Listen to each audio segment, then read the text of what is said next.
name is Serge Krasnokutski and I invite you to attend the seminar Did Life Originate at Low Temperature Areas of the Universe?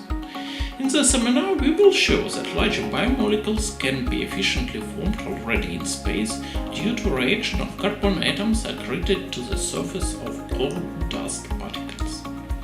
Our experiments demonstrated that reaction of carbon atoms with almost all molecules of ice mantles are fast at low temperatures. This simple reaction triggers the formation of more complex biologically important molecules. Moreover, such condensation of atomic carbon could also lead to the formation of proteins. The peerless reaction between carbon monoxide, carbon atoms, and ammonia lead to the formation of monomeric fragments of polylysine to aminoketene. Aminoketene further polymerizes, producing peptides.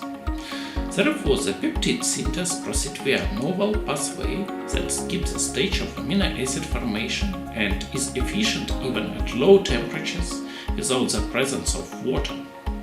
Since the chemistry involves three of the most abundant species present in star-forming molecular clouds, the amount of peptides or even proteins formed in this way in space could be notable, and therefore the delivery of the molecules found in our experiments to rocky planets might play an important role in the origin of life.